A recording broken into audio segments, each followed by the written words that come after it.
ఉన్న బంగారాన్ని విడిపించి ఆ రోజు ఆన్లైన్ రేటుకే మేము కొంటాం. Sharma gold company. నమస్తే, నేను మీ జాహ్నవి. మనతో ఉన్నారు ప్రముఖ జ్యోతిష్య వాస్తు పండితులు, ప్రముఖ ఆధ్యాత్మికవేత్త, జ్యోతిష్య వాస్తు శిక్షణ నిపుణులు, లలిత ఉపాసకులు బ్రహ్మశ్రీ నానాజీ పట్నాయక్ గురువు గారు. సూక్ష్మంలో మోక్షం ఈ ప్రత్యేక కార్యక్రమం ద్వారా మనకున్నటువంటి ప్రతి సమస్యకి ఎంతో చక్కటి సొల్యూషన్స్ గురువు గారు అందిస్తూ ఉన్నారు కదా. మరి మీరు అడిగిన ఒక ప్రశ్నకి గురువు గారి ద్వారా సమాధానాన్ని అడిగి తెలుసుకుందాం. నమస్కారం గురుగారు. శ్రీమాత్రే నమః. గురుగారు, మన వ్యూవర్స్ దగ్గర నుంచి వచ్చినటువంటి ఒక ప్రశ్న ముఖ్యంగా ఏంటంటే, చేతబడి, మరుగుమందు ఇవన్నీ ఈ రోజుల్లో కూడా నిజంగా ఉన్నాయా? అంటే ఒకప్పుడైతే బాగా అడవుల్లో ఉండేవాళ్ళం, అప్పట్లో మనుషులు వేరు, మనస్తత్వాలు వేరు, ఇదంతా అనుకునేవాళ్ళం కదా. ఈ రోజుల్లో ఇంత బిజీ జీవితంలో కూడా ఒకళ్ళు మన మీద మరుగుమందు పెట్టి మనల్ని వాళ్ళ వశం చేసుకునే అవకాశాలు ఈ రోజుల్లో కూడా ఉన్నాయంటారా? మీరు అడిగినట్టుగా ఈ రోజుల్లో చాలా లేవండి, చాలా తక్కువ. అంటే దాన్ని సాధన చేసేవాళ్ళు లేరు. ఆ యొక్క విద్యలు లేవని నేను చెప్పను, ఆ విద్యలు ఉండేవి. కానీ ఇప్పట్లో సాధన చేసేవాళ్ళు లేరు. అయితే నేను ఒక విషయం చెప్తాను చూడండి. చాలామంది చేసారేమో అని అపోహల్లో ఉంటున్నారు. నిజంగా అసలు ఈ రోజుల్లో 0.1% కూడా చాలా అసాధ్యం. ఎందుకంటే దాన్ని సాధన చేయాలంటే శ్మశానాల్లో కూర్చొని దానికి ప్రత్యేకంగా ఒక మంత్రం తీసుకొని దాన్ని సాధన చేసి చాలా ఉంటుంది దానికి సాధన. ఇవాళ రేపు అంత సాధన చేసేవాళ్ళు లుప్తమైపోయారు, లేరు. ఒకటి ఆ విద్యలు మాత్రం ఉన్నాయి, నేను కాదనట్లేదు. కానీ కొంతమంది ఏంటంటే వాళ్ళకి అదేదో జరిగిందేమో అని అపోహలో ఉంటారు.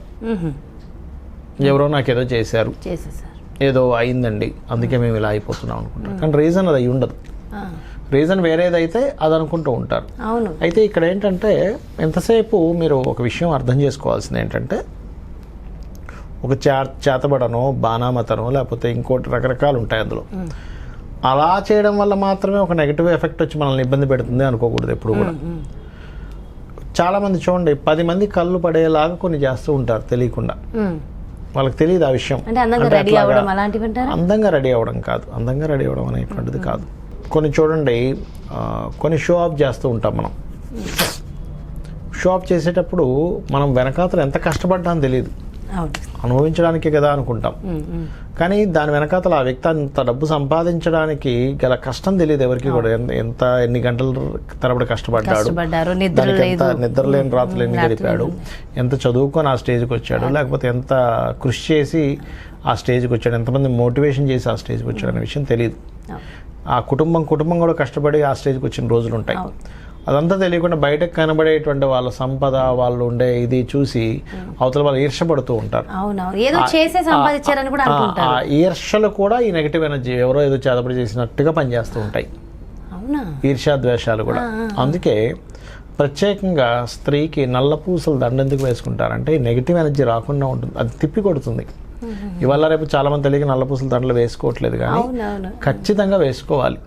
అది స్త్రీ యొక్క నల్లపూసల దండ ఫ్యామిలీ మొత్తానికి కూడా రాకుండా చేస్తుంది. ఒక స్త్రీ పురుషులు ఇద్దరు వెళ్తున్నారు, మంచి మేడ్ ఫర్ ఈచ్ అదర్లా ఉన్నారు, వాళ్ళ మీద కూడా దృష్టి పడుతుంది. చాలా చక్కగా ఉన్నారనుకోవడం వేరు, అబ్బా వెళ్ళా మనం ఎందుకు లేమనుకోవడం వేరు.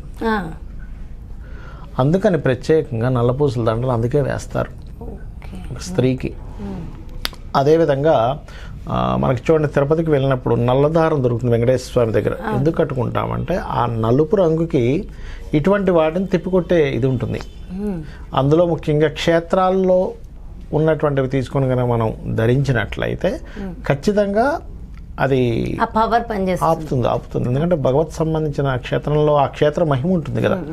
తిరుపతి కొండ మీద మనం ఏదైతే అమ్మితే తీసుకుంటామో, అది చూడడానికి అదేదో దారాలు అమ్ముతున్నాడు, 10 రూపాయలకు దారం అనుకుంటాం, కానీ అంత ఈజీ కాదు అది. ఆ కొండ మీదకి అది వచ్చి అక్కడ అమ్ముతున్నాడు, దాన్ని తీసుకొని భగవత్ సన్నిధిలో మనం కనుక కట్టుకున్నామంటే అది ఒక ఎనర్జీ ఫామ్ అయి ఉంది అక్కడ. అర్థం చేసుకోవాలి.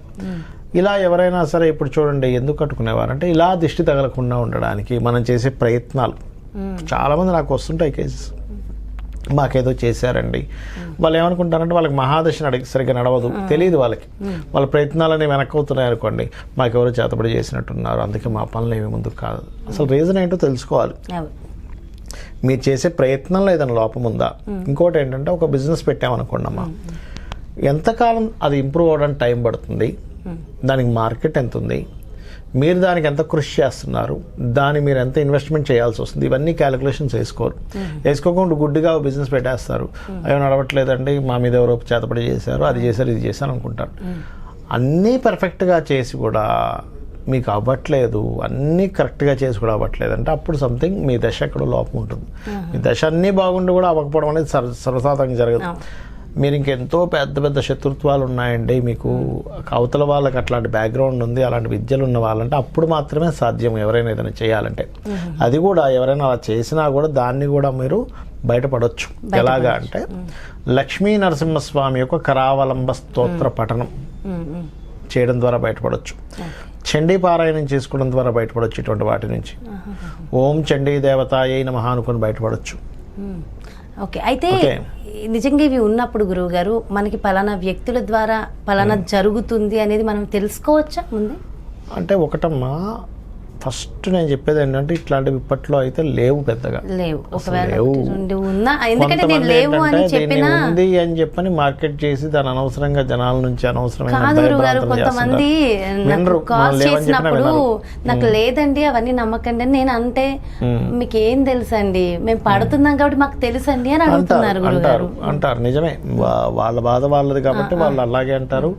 దానికి తగ్గట్టుగా కూడా వాళ్ళకి ఇవి కనబడుతూ ఉంటాయి, వాళ్ళ లైఫ్ లో సూచనలు కనబడుతూ ఉంటాయి. ఎలాగంటే ఇంట్లో పిల్లలను సరిగ్గా తినకపోవడం కానీ, మాటిమాటికి దీపం ఆరిపోవడం కానీ ఇంట్లో, లేకపోతే ఇంట్లో అందరికీ అనారోగ్యాలు చేయడం కానీ, లేకపోతే ఇంటికి ఏదో కల తప్పినట్టుగా అయిపోవడం మనుషులు, ఇట్లాంటివి జరుగుతూ ఉంటాయి వాళ్ళందరికీ కూడా. అందుకని కూడా వాళ్ళు కొద్దిగా లేదు మాకు అయింది అని బలంగా నమ్ముతూ ఉంటారు. కానీ ఒక్కొక్కసారి ఏమవుతుందంటే ఎవరో ఏదో చేయాల్సిన అవసరం ఉండదు, ఇంట్లో నెగటివ్ ఎనర్జీ. ఇప్పుడు చూడండి, మనకి గరుడ పురాణంలో ఒక మాట ఉంటుంది ఏమిటంటే, ఎవరైతే ఈ శార్థ కర్మలు ఎవరైతే చేయరో, ఒక మనిషి మరణించిన తర్వాత చేయనప్పుడు ఏమవుతుందంటే ఆ మనిషి చనిపోయిన తర్వాత ఉండేటువంటి ఆ యొక్క ఆత్మస్వరూపం ఇంత ఉంటుంది. ఆ 11 రోజులు చేయాల్సిన కార్యక్రమం సరిగ్గా చేయకపోతే అది ప్రేతగా అయిపోయి వదిలేసి వెళ్ళిపోతారు వాళ్ళు. అలాంటి ప్రేతలు ఏవైనా సరే కూడా పట్టుకుంటాయి మనల్ని. అందుకే స్త్రీలను ప్రత్యేకంగా సాయంత్రం సమయంలో ముడి వేసుకోవాలంటారు.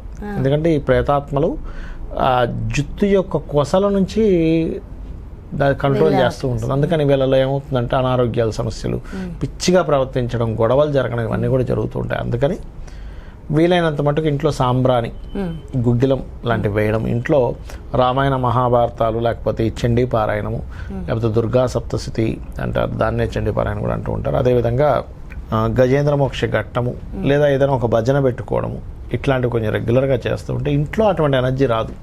ప్రతిసారి కూడా ఏంటంటే ఒకదానికి ఇంకోటి ఊహించుకోవడం ఇదంతా కూడా. కానీ న్యాచురల్గా ఇట్లా కూడా ఫామ్ అవుతుంది అనే విషయం చాలామందికి తెలియకపోవడం వల్ల తప్పిదంతో ఇది చేశారేమో, మా చుట్టాలు ఉన్నారు వాళ్ళు చేశారేమో వాళ్ళ మీద ద్వేషాలు పెంచుకోవడం, విద్వేషాలు పెంచుకోవడం, వాళ్ళకేదో చేద్దామని వీళ్ళు ఇంకెవరినో సంప్రదించడం, దాని ద్వారా లక్షలు పోగొట్టుకున్న వాళ్ళు ఉన్నారమ్మా. మనసు ప్రశాంతంగా లేకుండా జీవితం లక్షలు పోగొట్టుకున్న వాళ్ళు ఉన్నారు దీని వెనకాతల పడి. కాబట్టి ఇవన్నీ కూడా మనం చేసిన కర్మల వల్ల రావచ్చు, జాతచక్రం బాగోపోవడం వల్ల ఇబ్బంది పడవచ్చు, వాస్తు బాగోపోవడం వల్ల ఇబ్బంది పడవచ్చు, లేకపోతే ఇట్లాగే నెగిటివ్ ఎనర్జీస్ కూడా ఉంటాయి. నెగిటివ్ పాజిటివ్ ఎనర్జీస్తో కంబైన్డ్గా ఉంటుంది. అయితే నేను ఈ మధ్యనే అసలు నాకు విని చాలా ఆశ్చర్యం వేసింది. ఒక అమ్మాయి ఎవరినో ఒక అతన్ని అడిగింది అనమాట. అంటే నేను జస్ట్ నాకు అతను అడిగిన అతను నాకు చెప్పారు, నా స్నేహితురాలు నాకు చాలా శత్రువు, ఆమెకి ఏమైనా చేసేద్దామా. అయ్యే బాబాయ్, నాకు నిజంగా నిజంగా ఈ రోజుల్లో ఇంత దారుణంగా ఉన్నారా అని. కానీ ఇవంతా అనుకున్నంత సులభం కాదే, చేసిన వాళ్ళకి డెఫినెట్గా వెళ్ళిపోతుంది కదా, రిఫ్లెక్ట్ అవుతుంది కదా. ఇంకా రోజు కనుక లక్ష్మీ నరసింహ కరావలంబ స్తోత్ర పఠనం కనుక చేస్తే ఎటువంటి దుష్టశక్తి దగ్గరికి రాదు, గుర్తుపెట్టుకోండి. ఇది చేయగలగాలి. ఓకే, చాలా డీటెయిల్గా ఎక్స్ప్లెయిన్ చేశారు గురుగారు. Thank you so much. నమస్కారం. శ్రీమాత్రే నమః. దయచేసి ఇలాంటి వాటి జోలికి వెళ్ళొద్దు. నెగిటివ్ ఎనర్జీస్ అసలు మన దరిదాపుల్లో కూడా ఉంచొద్దు. ఎప్పుడు కూడా పాజిటివ్, ఎవరికైనా మంచి చేసేద్దామని ఆలోచిద్దాం, చెడు మాత్రం చేయాలని పొరపాటును కూడా ఆలోచించొద్దు. అండ్ ఇలాంటివి లేవు అని చెప్తున్నారు 100% గురువుగారు. అయితే ఒకవేళ ఒకటి అరా కొర ఎక్కడన్నా ఉండి మీకు తెలుసున్నా సరే అలాంటి వాటి జోలికి, అలాంటి వాళ్ళ జోలికి మాత్రం దయచేసి వెళ్ళొద్దు. అందరికీ మంచి జరగాలి అని కోరుకుంటే మంచి జరుగుతుంది. క్రితం వీడియోలో గురువుగారు చెప్పినట్టుగా ఈ జన్మలో ఇప్పుడు ఏదో జరిగిపోతుందంటే కాదు కదా, మళ్ళీ జన్మ అంటూ ఉంటుంది. గత జన్మ పుణ్యఫలమే మనం ఈ జన్మలో మనం అనుభవించేటటువంటి పాప పుణ్యాలు, మనం అనుభవించేటటువంటి బాధలు, సుఖాలు, కష్టాలు ఇవన్నీ కదా. నెక్స్ట్ జన్మ ఎలా రావాలో, ఈ జన్మ ఎలా గడవాలో మనం చేసే ఈ నిమిషం మనం చేసే పనుల మీదనే ఆధారపడి ఉంటుంది. అది ఖచ్చితంగా నమ్మడం చాలా మంచిది.